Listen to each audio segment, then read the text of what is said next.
ಇತ್ತೀಚೆಗೆ ಕೆಲವರು ಯಡಿಯೂರಪ್ಪನವರು ಮತ್ತು ನನ್ನ ವಿರುದ್ಧ ಏನೋ ಕೆಲವು ಸಮಾಜ ಮುಖಂಡರು ಅಂತೇಳಿ ಸಭೆನ ಕರೆದಿದ್ರು. ನಾನು ನೇರವಾಗಿ ಹೇಳ್ತೇನೆ ಮಾಧ್ಯಮ ಸ್ನೇಹಿತರಿಗೆ, ಅವ್ರು ಯಾರು ಅಂತೇಳಿ ಕೆಲವು ಪ್ರಮುಖರು ಬಿಟ್ಟರೆ ಉಳಿದಂಥ ಮುಖಂಡರುಗಳು ಯಾರು ಅಂತೇಳಿ ಅವ್ರ ಬೀದಿನಲ್ಲೇ ಕೇರಿನಲ್ಲೂ ಗೊತ್ತಿದೆಯಲ್ಲೋ ಗೊತ್ತಿಲ್ಲ.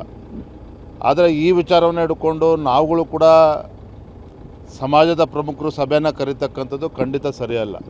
ನಾನು ನೆನ್ನೆನೂ ಕೂಡ ಕೆಲವು ಪ್ರಮುಖರಿಗೆ ನಾನು ಹೇಳಿದ್ದೇನೆ, ಅವ್ರು ಮಾಡ್ತಾರೆ ಅಂತೇಳಿ ನಾವು ಮಾಡ್ತಾ ಹೋದರೆ ದರ್ ಇಸ್ ನೋ ಎಂಡ್.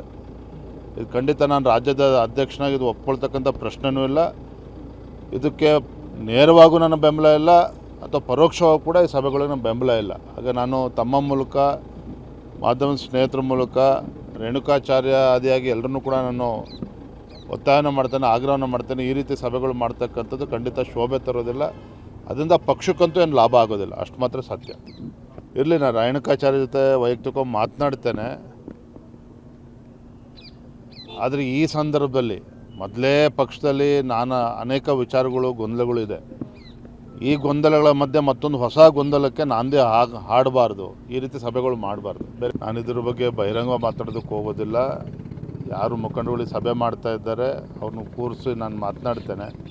ಖಂಡಿತ ಸರಿಯಿಲ್ಲ. ವಾತಾವರಣ ಎಲ್ಲವೂ ಕೂಡ ತಿಳಿ ಆಗ್ತಾ ಇರ್ತಕ್ಕಂಥ ಸಂದರ್ಭದಲ್ಲಿ ನಾವು ಕೂಡ ಸಭೆಗಳು ಮಾಡ್ತೇವೆ ಅಂತೆ, ಅವರು ಸಭೆಗಳು ಮಾಡ್ತಾರೆ ಅಂತೇಳಿ ನಾವು ಪ್ರತ್ಯುತ್ತರ ಕೊಡಬೇಕು ಅಂದರೆ ನಾವು ಸಭೆ ಮಾಡ್ತೀವಿ ಅಂತ ಹೇಳಿದ್ರೆ ಖಂಡಿತ ಇದು ಯಾರಿಗೂ ಕೂಡ ಶೋಭೆ ತರೋದಿಲ್ಲ.